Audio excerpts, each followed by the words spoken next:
চন্দ্রগুপ্ত চন্দ্রগুপ্ত।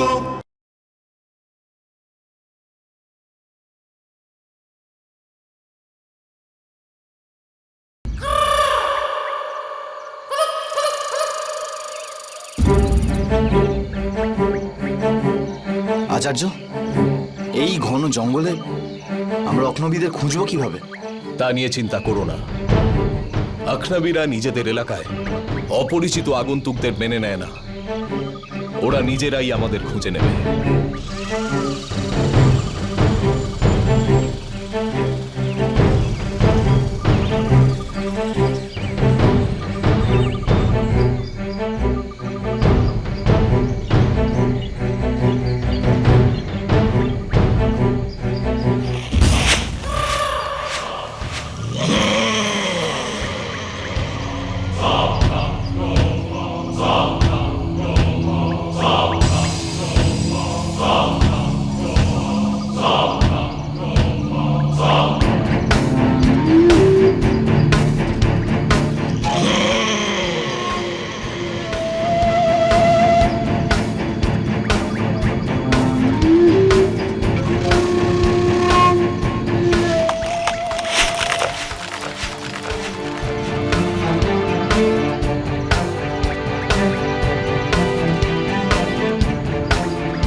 চলুন আচার্য, এইখানে থাকাটা ঠিক হবে না।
আচার্য,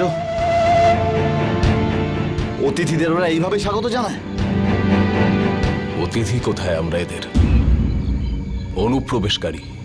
ওদের এলাকায় যারা অনধিকার প্রবেশ করে তাদের ওরা এভাবেই অভ্যর্থনা জানায়।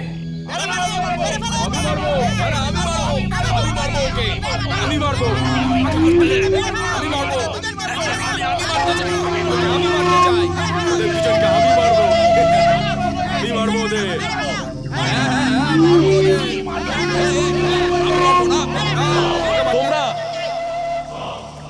আখনাবি আদিবাসী তো? তাহলে একটা কাজ করো, আমাকে তোমাদের প্রধান আহিরিয়ার কাছে নিয়ে চলো।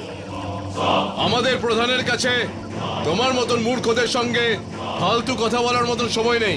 তোমাদের দুজনের কাছে যা মূল্যবান জিনিস আছে সেগুলো লুট করে আমরা ঝুলিয়ে দেবো গাছ থেকে মেরে।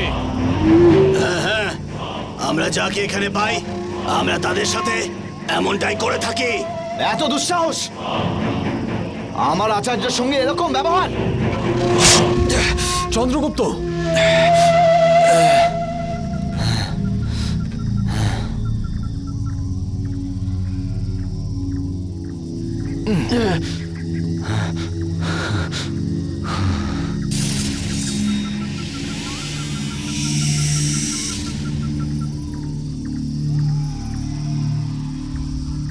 শেষবার বলছি তোমাদের, তোমাদের প্রধান আহিরিয়ার কাছে যাও আর তাকে বলো যে তার পরম বন্ধু চাণক্য এসেছে দেখা করতে। আর যদি তোমাদের প্রধান এটা জানতে পারে যে তোমরা তার বন্ধুর সঙ্গে কিরকম ব্যবহার করেছো, তাহলে সে তোমাদের মৃত্যুদণ্ডের থেকেও ভয়ঙ্কর শাস্তি দেবে। সিদ্ধান্ত তোমাদের ওপর। যা করতে চাও করো আমাদের সঙ্গে।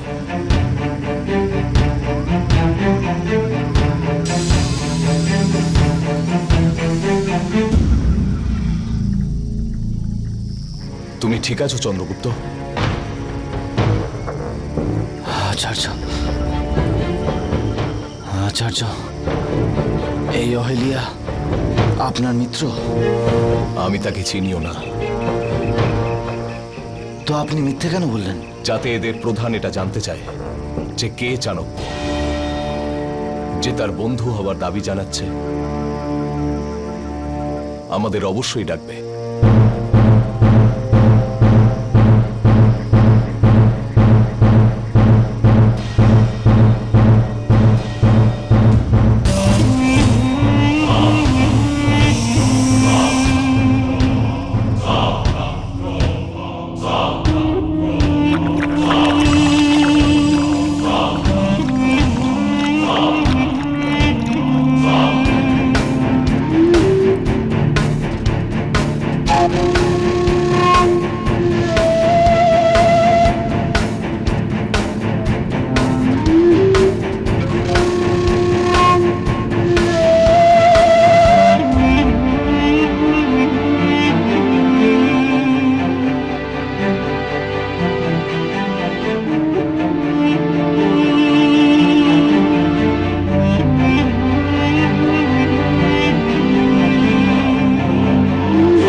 পর্বতমালার মহান প্রধান, আপনার সঙ্গে দেখা করার জন্য চাণক্য নামের একজন এসেছেন।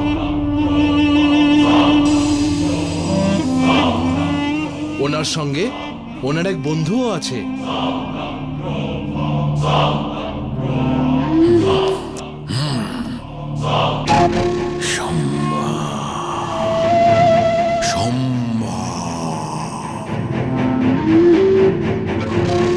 ওটা কে? উনি তো নিজেকে আপনার বন্ধু বলছেন।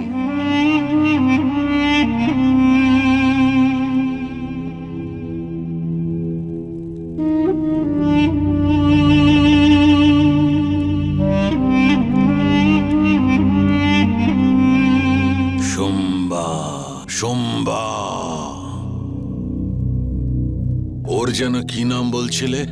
চাণক্য। চাণক্য?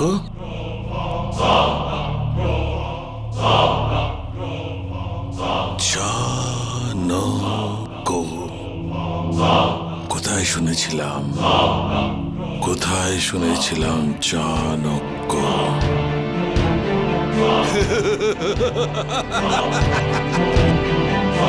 সোমবার সোমবার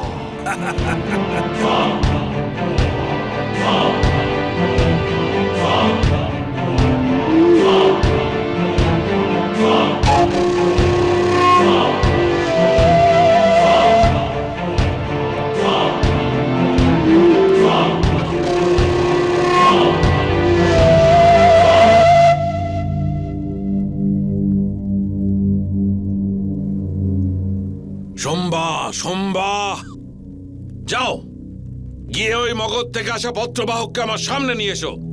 যাও।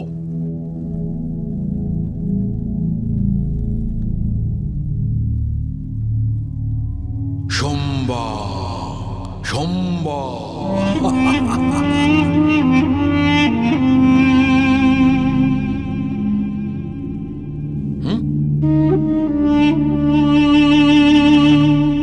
সোমবার সোমবার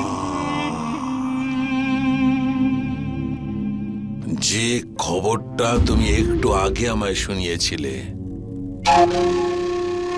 আবার বলো।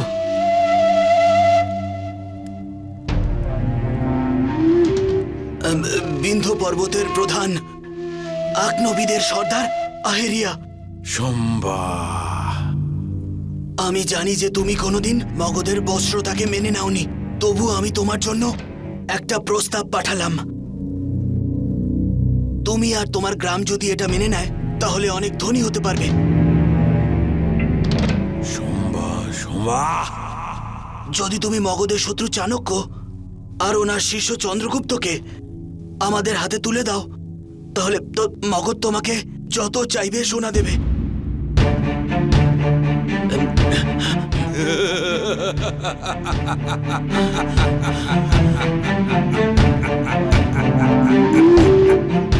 সোমবার সোমবার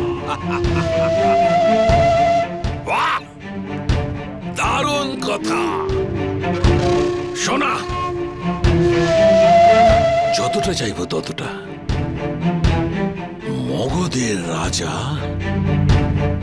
আমাকে যতটা চাইব সোনা দেবে।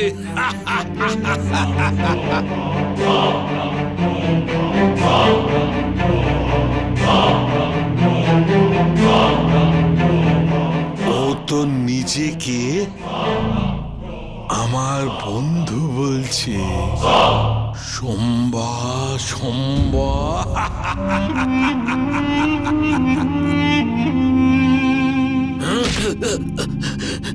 গিয়ে রাজাকে বল সোনা যেন তৈরি রাখে। সোমবার সোমবার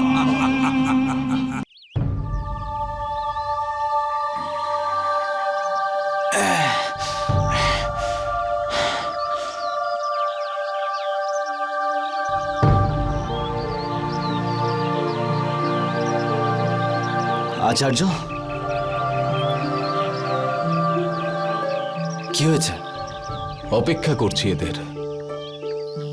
প্রতীক্ষা? কার প্রতীক্ষা আচার্য? এই বনবাসীদের, না সেই মুহূর্তের যখন এই জঙ্গলিরা এসে আমাদের মেরে ফেলবে? ধৈর্য ধরো চন্দ্রগুপ্ত।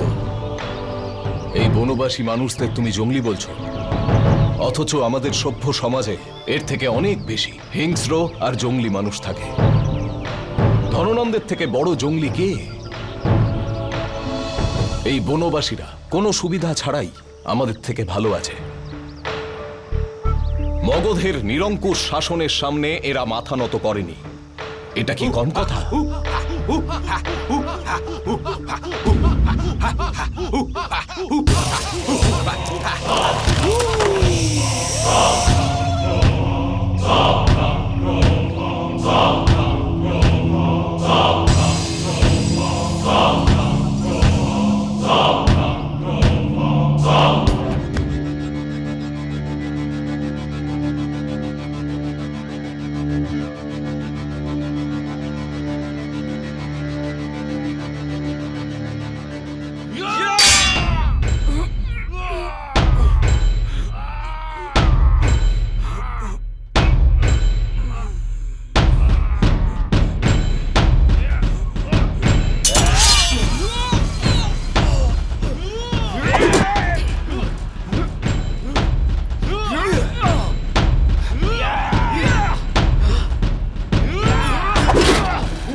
আর কেউ আছে?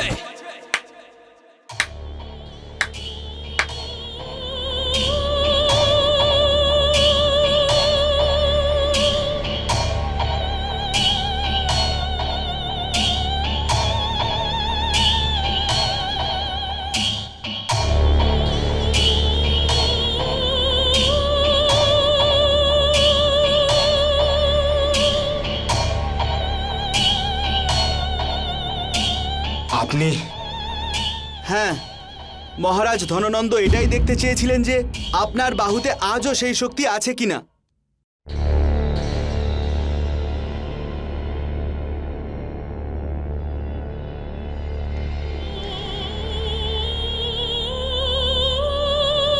তাহলে এখন আপনার কি মনে হচ্ছে?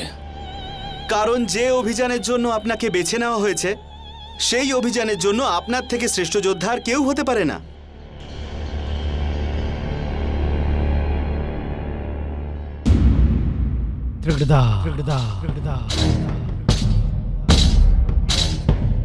দূত এখনো অব্দি ফিরে এলো না। আবার ওই মূর্খ জঙ্গলিগুলো আমাদের দূতকে বধ করেনি তো?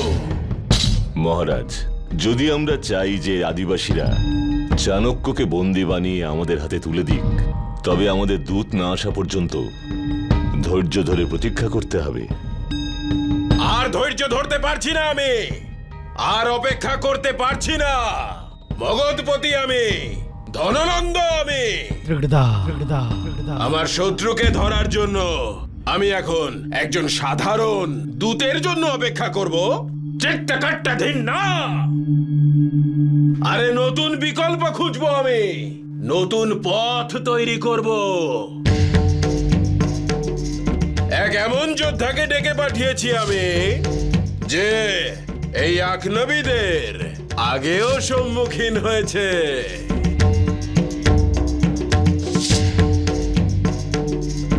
আমি কি জানতে পারি মহারাজ যে সে কে?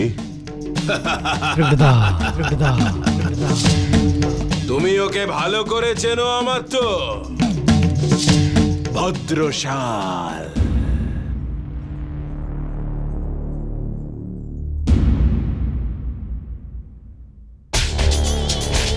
তিরিকিট ধা।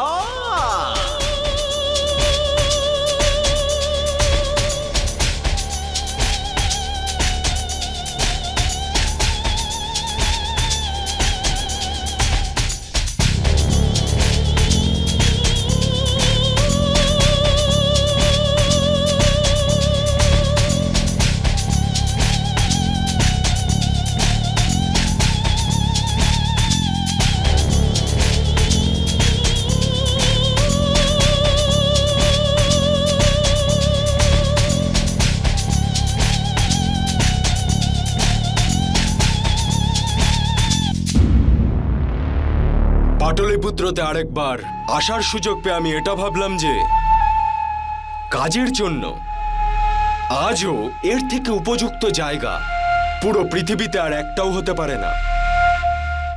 এটা কেন বললে তুমি? কারণ এখানে আপনি চাইলে যতবার খুশি আপনার উপরে দেওয়া দায়িত্বকে পালন না করলেও কেউ আপনাকে আপনার জায়গা থেকে সরাতে পারবে না।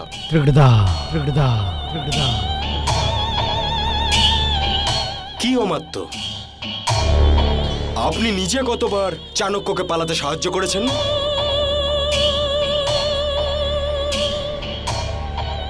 রাজকীয় শিষ্টাচারের সীমার মধ্যে থাকার চেষ্টা করুন, নয়তো আমি এটা ভুলে যাব যে আপনি মগধের সম্মানীয় সামন্ত।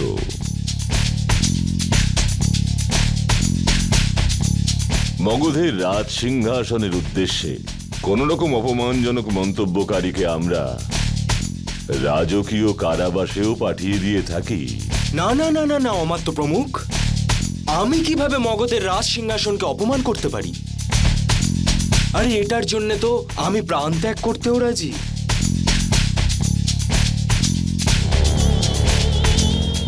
কিন্তু আপনার মতো জ্ঞানীদের জন্যে যারা এই রাজ্য থেকে ভরপুর সুযোগ সুবিধা আর অপার সম্মান অর্জন করেন, তবুও একটা কাজও আপনারা দায়িত্ব নিয়ে করতে পারেন না। আপনাদের মতো মানুষদের জন্য আমার মন থেকে এই কড়া কথাগুলোই বেরোয়। কি করব বলুন? আপনার এতটা দুঃসাহস যে আপনি অমাত্য রাক্ষসকে অপমান করছেন।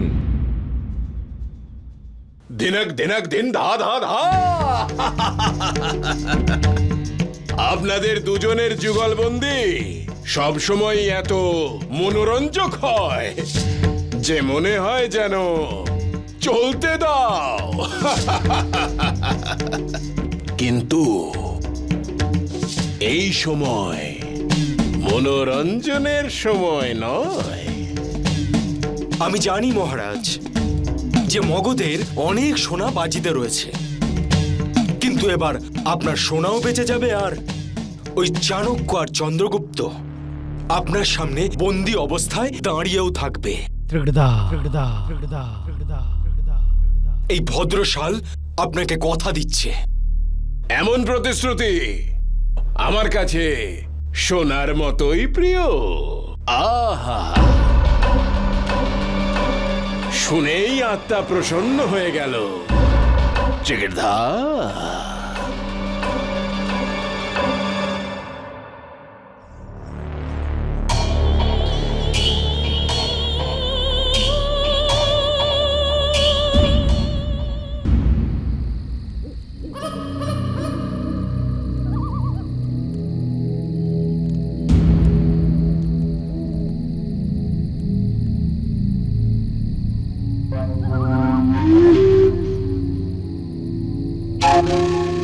শম্বা শম্বা।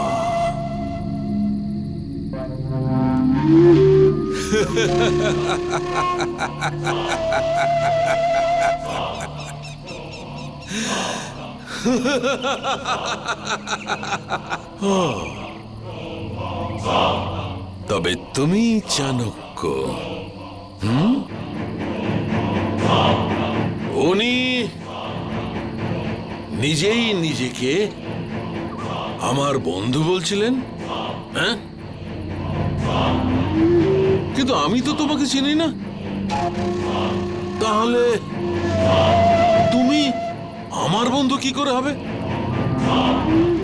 শম্বা শম্বা। আমি চানি পুত্র চাণক্য, তক্ষশিলার গুরুকুলের আচার্য।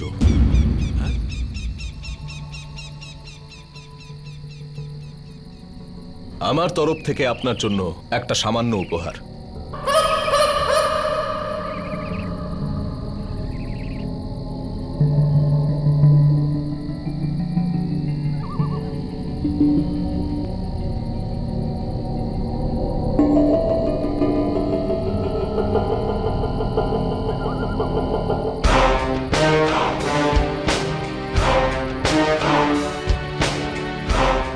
নাও, আমরা বন্ধু হয়ে গেলাম।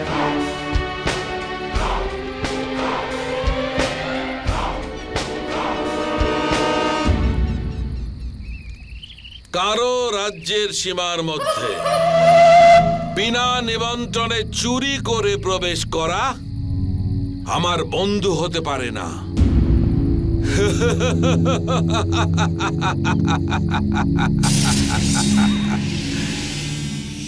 তুমি একজন ভিখারি, ভিখারি।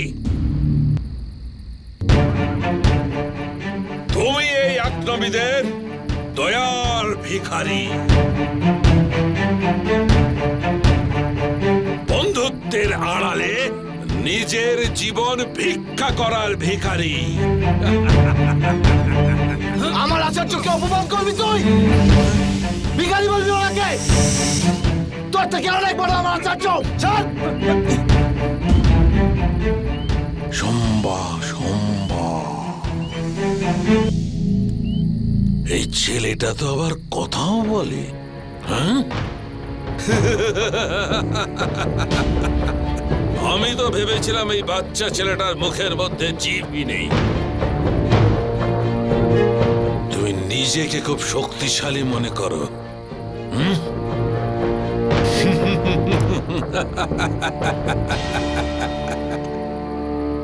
এই ছটফট করতে দাও একে। আমাকে তো এই দুজনের বদলে মগধ থেকে অনেকটা সোনা নিতে হবে। অমাত্য প্রধান মুদ্রা রাক্ষসের প্রস্তাব স্বীকার করার কথা ভাবছেন আপনি?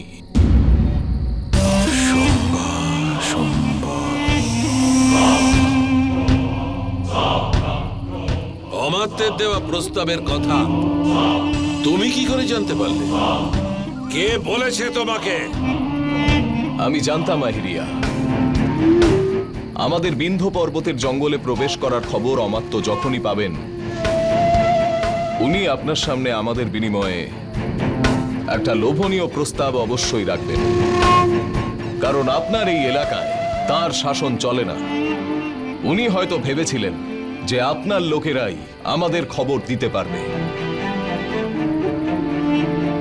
কিন্তু আপনার সঙ্গে দেখা করে আমি আপনার মন বদলাতে চাইছিলাম। শম্বা,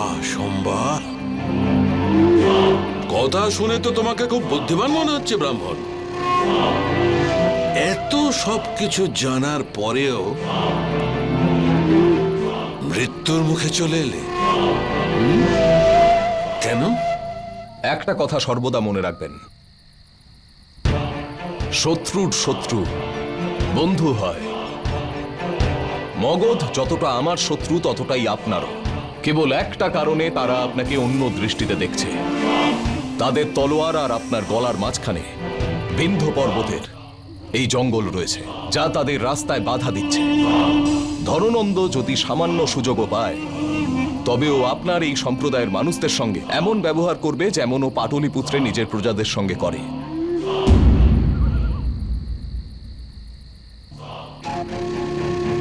যে রাজা নিজের প্রজার হতে পারে না, সে আপনার বন্ধু কি করে হবে?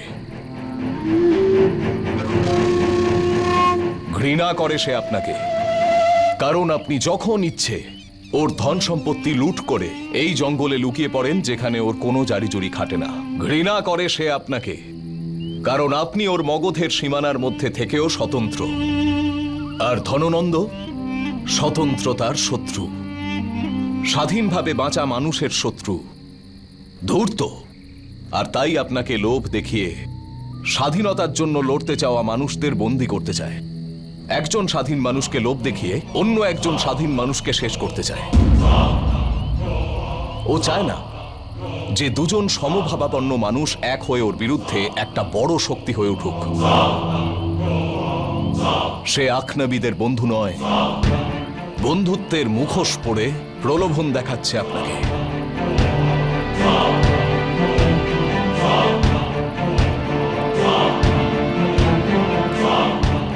তোমার কথা শুনে মনে হচ্ছে ব্রাহ্মণ যে তুমি আমাদের ব্যাপারে অনেক কিছু জানো।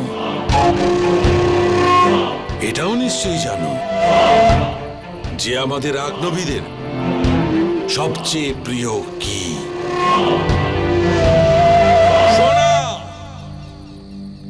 সোনা! আমাদের আগ্নবীদের সবচেয়ে পছন্দের জিনিস। শুনলে ব্রাহ্মণ,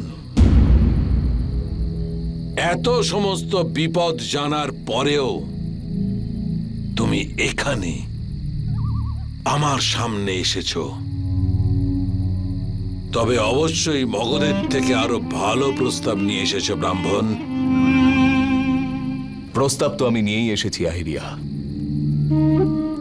কিন্তু আপনাদের এই সম্প্রদায়ের মানুষদের জন্য এটা স্বর্ণ প্রস্তাব নয়, নিজের মাতৃভূমির জন্য লড়ে মৃত্যুবরণ করে অমর হওয়ার প্রস্তাব এটা। ধননন্দের বিরুদ্ধে যে প্রথম অখিল ভারতীয় সেনা গঠন করা হচ্ছে, তাতে সম্মিলিত হওয়ার প্রস্তাব এটা।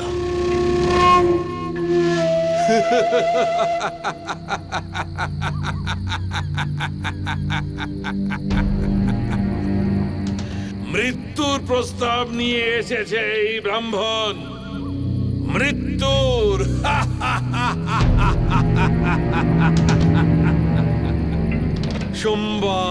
সোমবা। এই ব্রাহ্মণ, এই আকনবীদের না রাজনীতির সঙ্গে কোনো সম্পর্ক আছে, না তোর এই বড় বড় কথার সঙ্গে।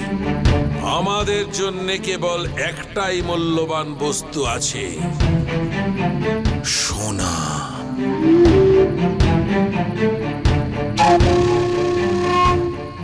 সোনার জন্যে আমরা সবকিছু করতে পারি।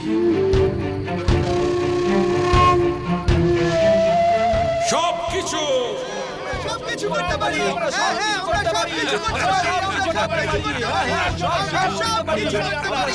তাহলে এটাই কি আপনার সত্য? কেবলমাত্র স্বর্ণ? যদি আমি আপনাকে পাটলিপুত্রের সমস্ত সোনা এনে দিই আর আপনাকে কেবল একজনকে হত্যা করতে বলি, তবে কি আপনি তাকে হত্যা করতে রাজি হবেন? সম্বা কাকে হত্যা করতে হবে? কাকে হত্যা করতে হবে?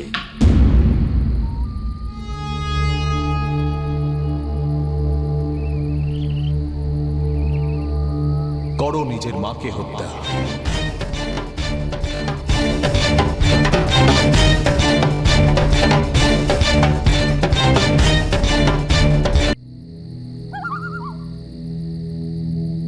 ব্রাহ্মণ, আমি এখনই তোর জিভটা কেটে ফেলবো আর তোর শরীরটা টুকরো টুকরো করে শকুনিকে খাওয়াবো।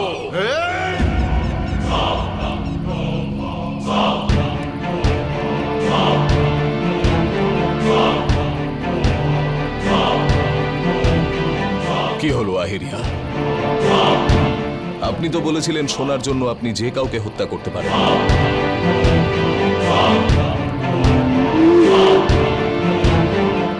এই ব্রাহ্মণ, আমার কথার উল্টো মানে বের করে সেখানে নিজের কথা জানাতে চাস? যা, মূর্খ। মূর্খ বানাতে এসেছে আমাদের। আমি একজন অধ্যাপক। আমি শব্দ নিয়ে ছেলে খেলা করি না। আমি আমার নিজের বোধের দ্বারা শব্দের অর্থ প্রকাশ করার চেষ্টা করি। নিজের মাকে হত্যা করার প্রস্তাবে আপনি এত ক্রুদ্ধ হয়ে উঠলেন।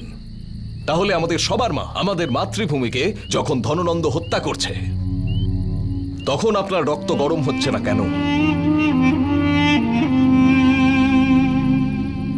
বিগত 3 পুরুষ আগে পর্যন্ত আপনার পূর্বজ আকনবী কৃষি কাজ করতেন। আপনাদের গ্রাম ছিল, ক্ষেত ছিল। কিন্তু এই ধননন্দের পূর্বসূরি নন্দবংশের সেনাবাহিনী আপনার পূর্বজদের হত্যা করেছে, আপনাদের ক্ষেত পুড়িয়ে দিয়েছে, গ্রাম জ্বালিয়ে দিয়েছে। আর বাকি বেঁচে ছিল যে আকনবীরা কোনো মতে নিজেদের প্রাণ বাঁচিয়ে এই জঙ্গলে আশ্রয় নিয়েছিল। এসব কি আপনি ভুলে গেলেন আহিরিয়া? এত দ্রুত? মানছি এই সময় আপনি এই দুর্গম জঙ্গলের সবকিছু হয়ে উঠেছেন, কিন্তু আপনি কি আপনার সম্প্রদায়ের মানুষদের মনে উঁকি দিয়ে দেখেছেন? ওরা কি আবার ফিরে পেতে চান না পূর্বজদের গ্রাম, নিজের পূর্বসূরীদের জমি?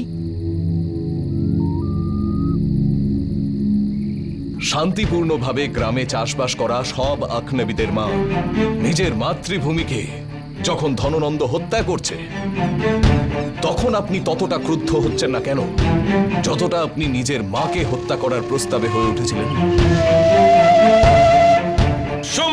সম্বা, কেন ভালো ভালো কথা বলে আমার মাথা ঘুরিয়ে দিচ্ছ? আমি কেবল আপনার অন্তরাত্মাকে জাগাচ্ছি। ব্যক্তি সম্পূর্ণ সৃষ্টিকে হয়তো মিথ্যে বলতে পারে, কিন্তু নিজের অন্তরাত্মাকে নয়। আর আপনি খুব ভালোভাবেই জানেন যে আমি যা বলছি তা সোনার থেকেও বেশি দামি।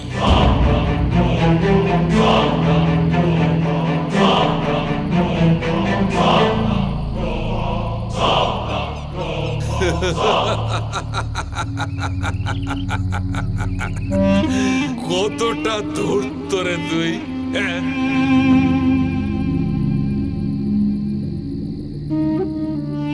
এবার আমি বুঝেছি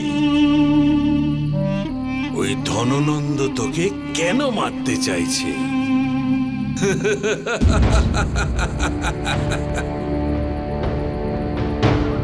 তুই শব্দের বন্যা বইয়ে লোকের মনটাকে ঘায়েল করিস, তাই না? আমি আপনাকে আহত করতে নয়, বরং ন্যায়ের দ্বারা আপনার এবং আপনার সম্প্রদায়ের মানুষদের হৃদয় জয় করতে এসেছি।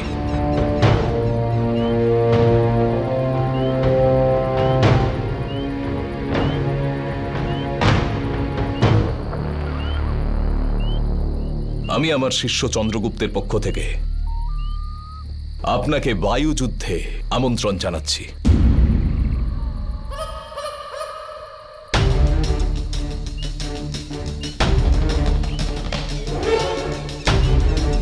বুদ্ধিটা ঠিক জায়গায় আছে তো তোর?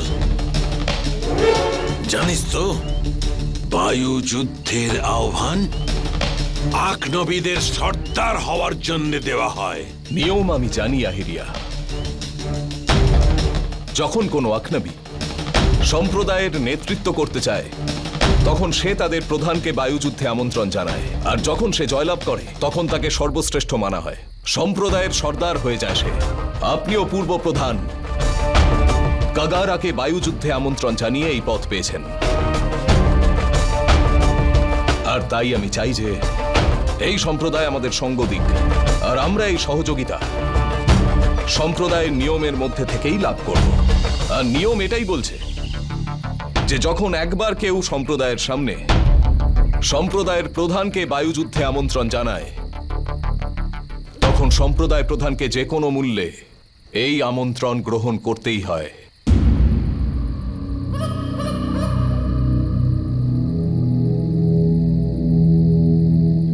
তবে তো তোর এটাও জানা উচিত যে বায়ু যুদ্ধতে পরাজিতর জীবন বিজয়ীর মুঠোর মধ্যে থাকে। সম্বা সম্বা